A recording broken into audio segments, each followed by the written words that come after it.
peu importe où vous êtes. Nous sommes très heureux d'être là aujourd'hui, encore une fois, ce nouveau numéro. Aujourd'hui, nous allons parler d'un sujet très intéressant qui s'intitule, nous avons appelé comme ça, affranchi de la peur. Affranchi de la peur, oui, effectivement, nous savons les temps dans lesquels nous sommes en train de passer. C'est dans des temps d'incertitude, des temps compliqués, des temps difficiles, où plusieurs personnes ont une incertitude quant à l'avenir. Plusieurs personnes ne savent pas comment avancer, ne savent pas comment se retrouver. Il y a des sondages qui ne cessent de monter sur l'état de dépression des gens partout dans tous les pays, pas seulement en Occident, mais même en Afrique, partout dans le monde. Il y a des dépressions qui s'ajoutent, il y a des taux de suicide dû à des solitudes. Et effectivement, le monde traverse des moments où la peur est en train d'enchaîner plusieurs personnes. Mais que dit la Bible à propos de la peur? Et j'aimerais vous inviter à lire ce passage dans le livre de Josué, chapitre 1er, verset 8, qui dit « Que ce livre de la loi ne s'éloigne point de ta bouche, médite le jour et nuit, pour agir fidèlement selon tout ce qui est écrit. » Et avant ce conseil, Dieu dit ceci à cet homme qui est Josué. Au verset 7, il lui dit d'abord « Fortifie-toi seulement et aie bon courage. » Fortifie-toi seulement et aie bon courage. Plusieurs personnes se disent « Oh non, il faut aller plus à l'église, il faut prier plus. » C'est bien, ce n'est pas mauvais. Mais le plus important, c'est dans tout ce que nous faisons. Ce n'est pas d'abord l'église, ce n'est pas d'abord un bâtiment, ce n'est pas d'abord une dénomination qui nous apporte cette force intérieure. C'est d'abord le fait de se fortifier dans le Seigneur.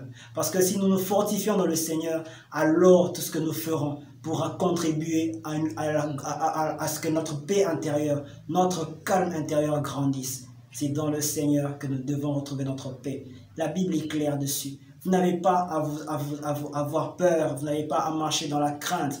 Les circonstances peuvent être défavorables, oui c'est vrai. Les circonstances nous sont défavorables. Nous sommes dans une période pandémique, c'est vrai. Mais peu importe la circonstance dans laquelle vous vous retrouvez. Vous avez peur pour votre lendemain, vous avez peur pour vos études, vous avez peur pour votre famille, vous avez peur pour votre mariage, vous avez peur pour vos finances, vous avez peur de perdre des choses. Mais laissez-moi vous dire que nous sommes affranchis de la peur lorsque nous nous fortifions dans le Seigneur, lorsque nous faisons confiance à Dieu.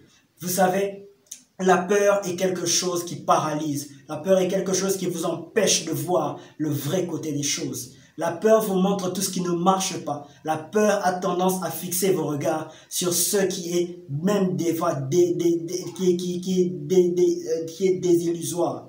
Alors la peur, il y a un homme qui a dit, je lisais dernièrement, il a dit, j'ai vécu pendant 80 ans, mais je me suis rendu compte des choses que j'avais peur que ça m'arrive quand j'étais jeune, ça ne m'est jamais arrivé. Vous voyez, la peur est une illusion qui vous fait croire que des mauvaises choses finiront par vous arriver, alors même que cela ne pourra même pas vous arriver. Oui, le Seigneur dit, fortifie-toi et prends courage. Et ainsi, le remède se trouve dans la parole de Dieu, comme il dit à Josué. Lorsque tu te fortifies et que tu rentres dans la parole de Dieu et que tu étudies la parole du Seigneur, et là tu trouveras le remède pour chasser la peur. Encore une fois, le Seigneur vient nous fortifier à travers ces passages. Dans le livre d'Ésaïe, le chapitre 43, la Bible dit ceci. J'aime ce passage parce que c'est l'un des passages qui m'ont fortifié dans les temps de trouble, dans les temps de peur, où j'avais peur pour beaucoup de choses. Il dit ceci, ainsi parle maintenant l'Éternel qui t'a créé, ô Jacob. À la place de Jacob, tu peux remplacer ton propre nom. Tu peux mettre ton prénom, tu peux mettre celui de ta famille. Il dit, celui qui t'a formé, ô Israël. Ne crains rien car je te rachète, je t'appelle par ton nom, tu es à moi.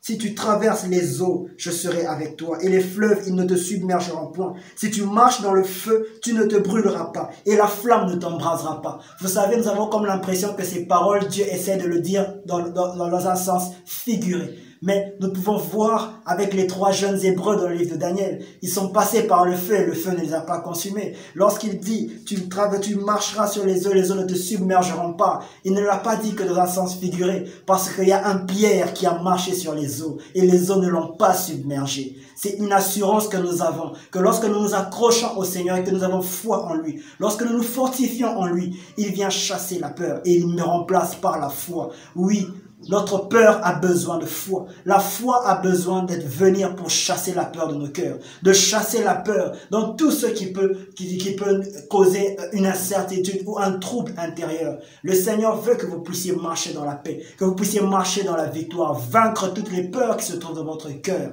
pour votre avenir. Vous n'avez pas à vous inquiéter, car même le grand roi David, dans l'état d'incertitude, il a dit une chose, il a dit: je dis à l'Éternel, tu es mon Dieu et mes destinées sont dans ta main.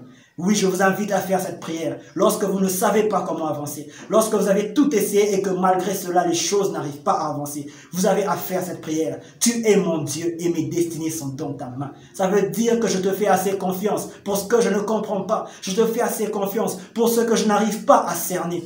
C'est ça la vraie attitude que je vous invite à avoir. Et lorsque lui-même, Jésus, avant de quitter cette terre, il a laissé une parole à ses disciples. C'est une parole formidable. Une parole formidable. Nous pouvons le trouver dans le livre de Matthieu, dernier chapitre. Il dit au verset 20, la Bible dit: et enseignez-leur à observer tout ce que je vous ai prescrit. C'est la prescription qu'il leur laissait. Mais ce qui nous intéresse, c'est ce qu'il dit dans la partie B. Il dit: et voici, je suis avec vous tous les jours jusqu'à la fin du monde. Quand est-ce qu'il dit qu'il est avec nous?